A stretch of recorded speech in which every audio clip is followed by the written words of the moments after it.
ఈరోజు గడ్డి గులాబీలు 3 రకాలు పూసాయి.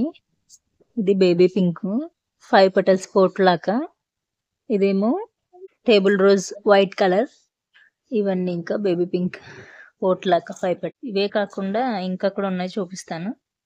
ఇక్కడ చూడండి, ఇదే 5 పెటల్స్ పోట్లాక ఆరెంజ్ కలర్, మధ్యలో కింద ఎల్లో ఉంది. ఇంకా బేబీ పింక్ ఇవన్నీ. ఇక్కడ ఎల్లో, నిన్న ఎల్లో పూసింది.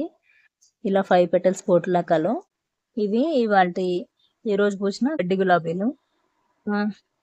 ఇక్కడైతే మరువ మొక్క బాగా వచ్చింది. ఇది ఒక సడన్ గా ఒక 4 రోజులు ఊరెళ్ళాము, అప్పుడు నీళ్లు లేక ఎండిపోయింది ఇది. ఇంకా మళ్ళీ చిగుర్లు రాలేదు. ఇవాళ తీసేసాను, ఎండిపోయింది ఇంకా రావట్లేదని. చాలా ఒక సంవత్సరం నుంచి ఉంది నా దగ్గర, బాగా పెరిగి ఉన్నది, కానీ సడన్ గా నీళ్లు లేక ఎండిపోయింది. చిన్న కొమ్మలు పెట్టాను, అవి ఇంకా పెరగలేదు, చిన్నగా ఉన్నాయి. ఈ మరువ మొక్క పోయింది. ఇంకా ఇందులోకి అయితే ఇవి వేరే కుండీలో ఉండేవి నల్లేరు కాడలు, ఈ కుండీలోకి మార్చాను. 3 కాడలు, ఒకటి ఇది ఇంకా పెరుగుతుంది చిన్నగా. ఈ కుండీలో ఉండేవి నల్లేరు కాడలు అన్ని తీసుకెళ్ళి ఆ కుండీలోకి పెట్టేసి